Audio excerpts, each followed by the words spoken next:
Hai, vină cu așa. Puțin așa și să vedem, ca să-mi fac și o idee.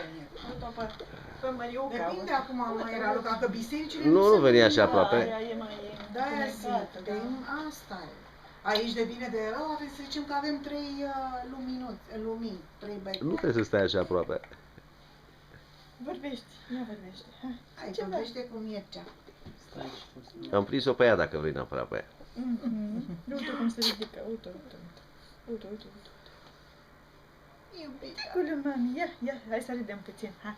Cum râde fata mea, ia. Deci rămâne pe 2 noiembrie, nu? Mamă. Da, în principiu da. Iubita, nu vrei să râzi? Voi, supăriți. Bine. Acum mai de departe. Veni. Zuza, Veni. Zuzulică. Veni să vin aici.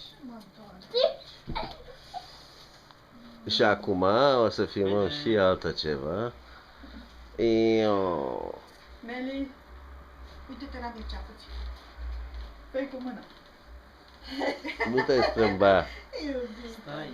Nu te strâmba. Nu încreți nasul ăla. Nu te strâmba.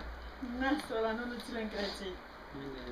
Bine, acum o să descarc să vedeți ce am făcut. Ia. Hai să vedem.